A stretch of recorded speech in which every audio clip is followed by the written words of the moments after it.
은바페와 이강인의 환상적인 저 움직임을 봐라. 좌측 메잘라 포지션으로 출전한 이강인은 특히 은바페와의 연계에서 매우 좋은 모습을 보여준다. 은바페는 자신의 앞에 위치한 뉴캐슬의 수비수가 달라붙을 것이 예상되자 한 박자 빠르게 이강인에게 공을 넘겨주고 자신의 빠른 스피드를 통해 수비수를 벗겨낸다. 이후 다시 이강인의 패스를 받은 은바페가 돌파에 들어가고 잠시 주춤한 사이 어느새 자신의 위치까지 올라온 이강인에게 패스를 내어준다. 이강인은 이것을 날카로운 크로스로 연결시키는데 수비에게 맞고 나온 루즈볼을 은바페가 회수하면서 또 다시 이강인에게 크로스의 기회를 넘겨준다. 무려 전반전 39초에 두 번이나 나온 은바페와 이강인의 이런 환상적인 모습은 뉴캐슬의 왼쪽 수비를 아예 짓뭉개 버리는 활약을 펼쳤다. 최근 파리 생제르맹은 자신들의 홈구장에서 펼쳐진 뉴캐슬과의 챔피언스리그 5차전에서 이강인과 은바페의 이런 놀라운 활약에도 불구하고 무승부를 기록하고 말았습니다. 사실상 이강인을 기점으로 파리 생제르맹이 뉴캐슬을 하루 종일 두들겨 팼다고 해도 무방한 경기 내용이었지만 어째서인지 경기 결과는 1대1 무승부, 그것도 후반 연장 시간에 간신히 얻어낸 페널티킥을 은바페가 성공시키며 겨우겨우 얻어낸 결과인데요. 이강인이 뉴캐슬의 왼쪽을 탈탈 털어버리며 이날 높은 평점을 받은 모습과 말도 안 되는 수치를 기록하고도 어째서 무승부에 그치고 말았는지 글로벌 사커에서 자세하게 알려드리겠습니다. 지난 새벽 파리에서 펼쳐진 챔피언스리그 경기에서 파리 생제르맹은 이강인의 원맨쇼에도 불구하고 경기 막판 겨우겨우 무승부를 기록하는 부진한 모습을 보였습니다. 이날 경기에서 동료들의 부진에도 불구하고 이강인은 팀 내 평점 2위인 7.1점을 부여받으며 파리 생제르맹의 볼 흐름을 담당하는 것은 이강인뿐이었다. 은바페의 전진에 효과적인 부스터를 달아주었고 사실상 이날 경기에서 파리 생제르맹의 전진 패스를 담당하는 것은 이강인 혼자의 임무처럼 보였다. 라는 극찬을 받았습니다. 이 경기에서 이강인이 높은 평가를 받은 이유는 여러 가지가 있지만 은바페와 보여주는 환상적인 왼쪽 사이드에서의 모습과 종종 나오는 중앙 라인으로의 킬패스가 주목받았습니다.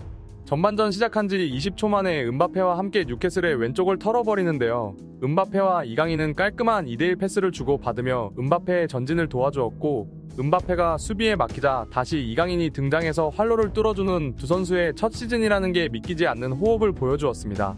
이강인의 크로스가 막히자 이번에는 다시 은바페가 사이드에 있는 이강인의 패스를 연결해주며 전반 40초 만에 뉴캐슬을 어지럽게 만들었습니다. 이강인의 활약은 공격에서만 빛난 것이 아닌데요. 전반 13분 뉴캐슬은 페널티 박스 안 좋은 연계 과정을 보이며 결정적인 슈팅 찬스를 맞이하는데 이강인은 위험한 페널티 지역 안에서 슈퍼태클을 보여주었습니다.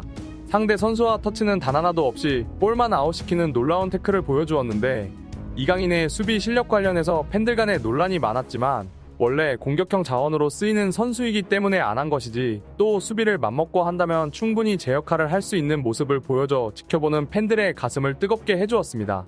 전반 막판에도 이강인과 은바페는 깔끔한 연계를 보여주었는데요.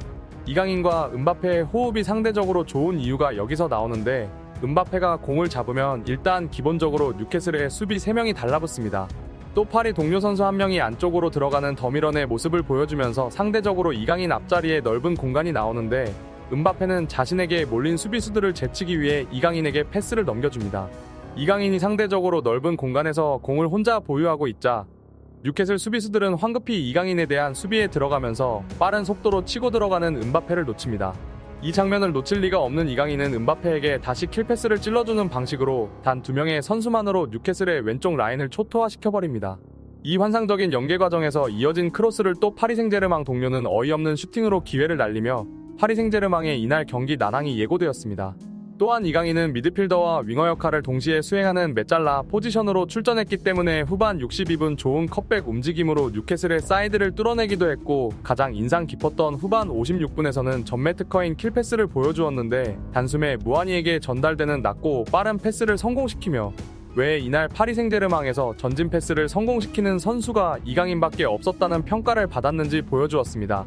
이외에도 뉴캐슬 수비에게 막히긴 했지만 좋은 슈팅 장면을 보이기도 했고 덴벨레의 어이없는 홈런 슈팅이 나온 크로스도 깔끔하게 성공시키는 등 왜 이강인이 이 경기에서 팀 내에 두 번째로 높은 평점을 받았는지 알 수 있었습니다.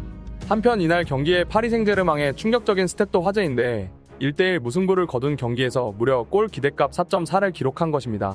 산술적으로 계산했을 때 최소 4골은 터졌어야 정상적인 수치라는 데이터 값인데요. 큰 기회에 놓침을 무려 8차례나 기록하며 사실상 경기를 압도적으로 씹어먹어버렸음에도 어이없는 무승부를 기록한 데는 범인이 있었습니다.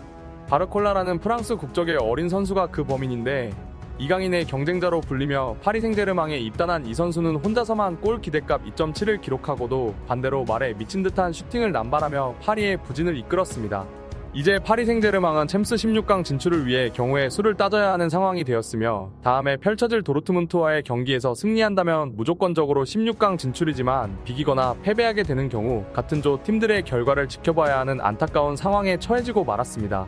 오늘의 소식 이만 마치겠으며 구독과 좋아요는 영상 제작에 큰 힘이 됩니다. 시청해주셔서 감사합니다.